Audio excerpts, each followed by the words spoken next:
السلام عليكم ورحمة الله تعالى وبركاته. مرحبا بالجميع وتحية إليكم من جديد. برنامج اليوم هو برنامج مهم موجه خاصة إلى الإخوة والأخوات الذين لديهم تساؤل عن لم الشمل العائلي إلى الولايات المتحدة الأمريكية. إذن هناك نقاط مهمة سوف نتطرق لها في البرنامج، ولا بأس إن استفدتم من البرنامج أن تقوموا بمشاركته مع الأصدقاء والأحباء، هذا كله لكي تعم الفائدة، ولا تنسوا أن تشتركوا في القناة. إذن بالنسبة للتساؤل المهم المطروح من طرف الإخوة والأخوات الذين يعنيهم الأمر عن من هم الذين لهم الحق في طلب التسريع للم شمل عائلتهم إلى الولايات المتحدة الأمريكية. بالطبع هنا سبق أنه وضحنا عبر القناة نقاط مهمة، وضحنا فيها معلومات ممكن أن تقوموا بالعودة إليها عبر القناة وسوف تستفيدوا أكثر وأكثر. وبالطبع بالنسبة للمعلومات التي تتعلق بكل أنواع فئات تأشيرة لم الشمل العائلي، سواء يعني الأبناء، الإخوة، الوالدين، وكذلك الأزواج، وأكدنا بأنه كل فئة من هذه الأنواع تأخذ وقتا محددا كمدة منتظرة من بداية تقديم الطلب لدى دوائر الهجرة إلى الوصول إلى المرحلة الوسط، أي لدى National Visa Center Embassy، إلى الوصول إلى المرحلة الأخيرة وهي إتمام الإجراءات الأخيرة لدى السفارة الأمريكية. والاختلاف دائما نؤكد عليه هو موجود ومحصور في كل فئة من الفئات لم الشمل العائلي إلى أمريكا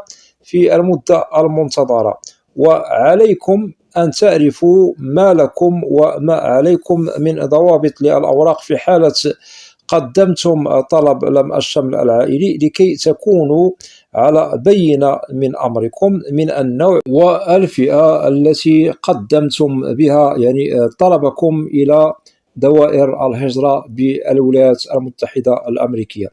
وهذا سوف يسهل عليكم كل ما هو يقلق المسار المتعلق بملفكم من بداية التقديم إلى الوصول إلى المرحلة الأخيرة. وهذا الأمر بالطبع هو نجده حصريا لدى المهاجرين الذين قدموا الطلب لوحدهم بدون الاستعانة بمحامي أو تكليف محامي هجرة، لأنه في حالة تكليف محامي هجرة فهنا في هذه الحالة لديه التدخلات المهمة في الأوقات المناسبة عندما يجد بأنه الملف هل هو يسير في الوقت المحدد بنعم أم لا. وبالطبع في حالة وجد بأنه الملف قد تجاوز المدة المحددة قد يلجأ محامي الهجرة إلى التواصل مع دائرة الهجرة لأجل معرفة مكامن الخطأ، لأن الوقت المحدد الذي يتعلق بالفئة أو التأشيرة للم الشمل العائلي قد تجاوزت المدة المحددة، وأكيد سوف يتوصل المحامي بالجواب من دائرة الهجرة على الفور لأجل الاشتغال على الأشياء المهمة التي سوف نجدها قد تسببت في تأخير الملف.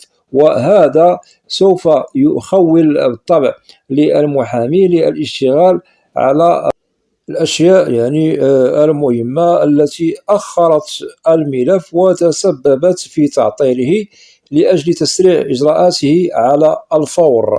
هذا كله في حالة أنه صاحب الطلب قد استعان وكلف محامي هجرة للاشتغال على الملف سواء من البداية أو أنه كلفه ما بعد الموافقة على الملف. فهناك الفرق بين المقدم لوحده لطلبه لدى دوائر الهجرة وبين الذي كلف محامي هجرة للسهر على ملفه. إذن ننصح الذين قدموا لوحدهم ملفاتهم لدى دوائر الهجرة فما عليكم إلا أن تتأكدوا من ضوابط الوقت المحدد على الطلب التي أدعتموه لدى دوائر الهجرة، مثلا أي أنكم تحسبون تاريخ تقديم ملفكم أو طلبكم إلى التاريخ المحدد لانتهاء الإجراءات التي تتعلق بملفكم، أي أنكم تعرفوا متى ممكن إتمام إجراءات يعني الفئة التي قدمتم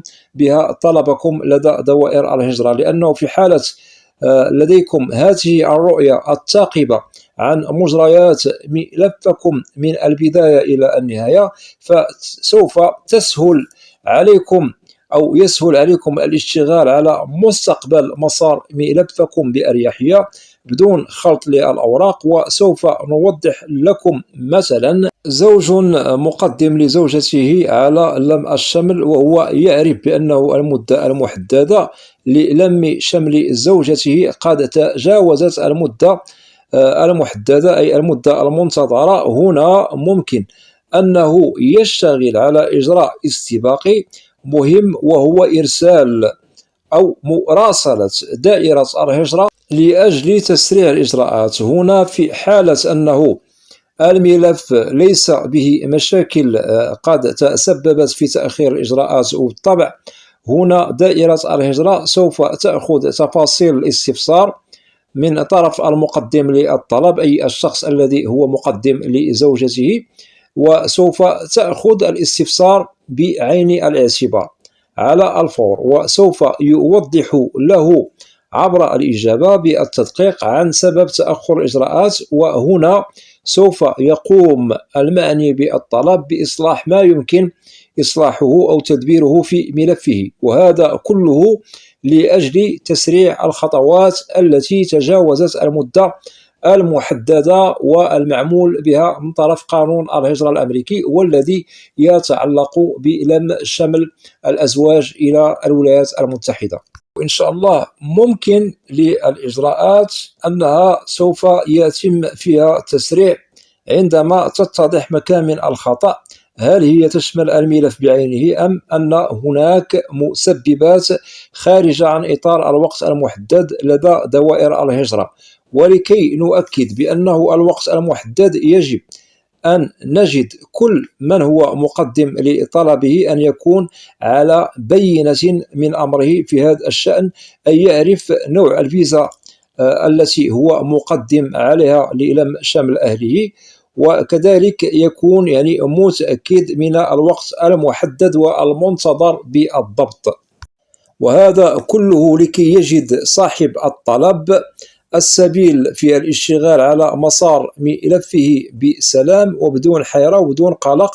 وبالطبع يسمح لكل من هو ملفه قد تجاوز المدة المحددة ولم يتوصل بنهاية الإجراءات أن يشتغل على الإجراءات الاستباقية، وهو إرسال استفسار إلى دائرة الهجرة لأجل معرفة مكامن الخطأ ولأجل طلب تسريع ملفه. وهذا له ضوابط لازم أن يشتغل عليها المعني بطلبه مع دائرة الهجرة بالتواصل المنظم أو عن طريق محامي هجرة يشتغل على هذا الإجراء، وبالطبع في حالة أنه موكل من طرف صاحب الطلب. لهذا نصحح بعدم خلط الأوراق، ويجب أن نشتغل على طلب التسريع في الأوقات المناسبة، ونؤكد عندما يكون القانون هو في صالحنا ومن حقنا. نقصد هنا في حالة أن الملف قد تجاوز المدة المحددة بدون ظهور يعني المراحل المهمة التي توضح لنا بأنه كل شيء على ما يرام. وبالطبع الكل لديه يعني التساؤل عن التوصل برسالة الموعد والمقابلة، أي المراحل الأخيرة لإتمام الإجراءات، وهذا مؤكد بالطبع تسبقه الإجراءات المهمة كدراسة ومعالجة للملف. وهذه الدراسة والمعالجة للملف هي التي تصب في الإجراءات المهمة، ممكن أنها تخدم يعني مسار الملف أنه يتم يعني بخير وسلام في وقته المحدد، وممكن أنها تتسبب في تعطيل أو تأخير يعني الملف، وأننا لن نصل إلى يعني الوقت المحدد الذي هو موضوع من طرف قانون الهجرة الأمريكي. وبالطبع التأخير والتعطيل الذي يتعلق بالطلب هو بسبب من الأسباب، ويتأخر الملف ويتجاوز المدة المحددة. لهذا ننصح في كل الأحوال التواصل مع دائرة الهجرة في حالة التأخير والتعطيل لملفاتكم، وهذا إن تجاوز الوقت المحدد، ودائما نؤكد عليها، لإتمام الإجراءات. وكل نوع من الملفات المودعة لدى دوائر الهجرة بأمريكا يأخذ وقتا محددا منتظرا.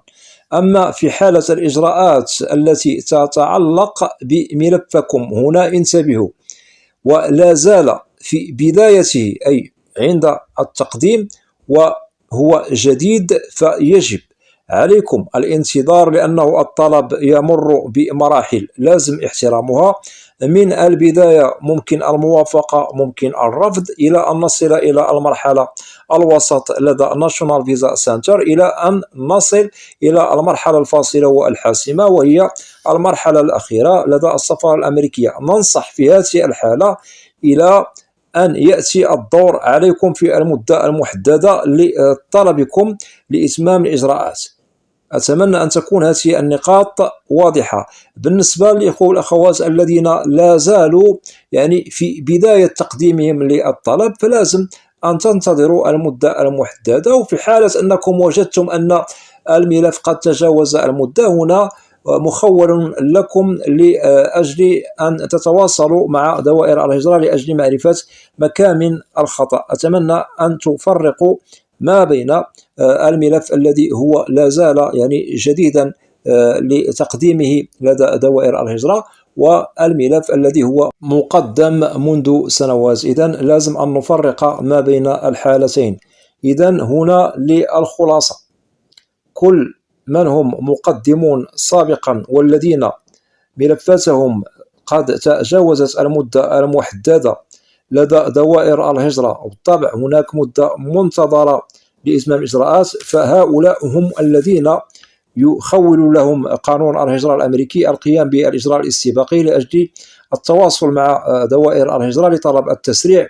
والجواب بالطبع سوف يأتيكم على الفور من طرف دائرة الهجرة، وسوف تجدوا بأنه الجواب هو مقنع، وما على صاحب الطلب إلا الاستجابة للأشياء المطلوبة منه، وهذا سوف يتضح له في جواب من طرف دائرة الهجرة.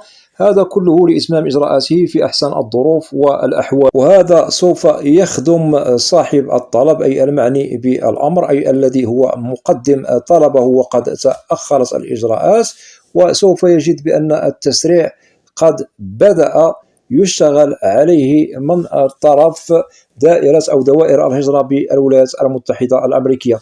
إذن هنا إخواني وأخواتي وضحنا لكم نقاط مهمة، وفي حالة أنه لديكم أسئلة تتعلق ببرنامج اليوم أو أي برنامج في القناة، فلا بأس أن تقوموا بوضع تعاليق عبر القناة، وسوف تجدوا الإجابة عبر البرنامج المعروف بالقناة برنامج أسئلة وأجوبة، لأنني لا أستثني منكم أحدا.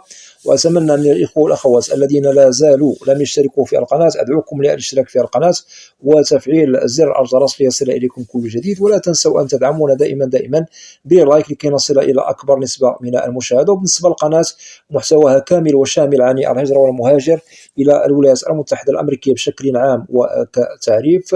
وأود أن أشكر جزيل الشكر كل الإخوة والأخوات الذين يقومون بوضع تعاليق محترمة. مرحب بكم جميعا بأسمائكم، وإلى لقاء قريب بإذن الله، والسلام عليكم ورحمة الله تعالى وبركاته.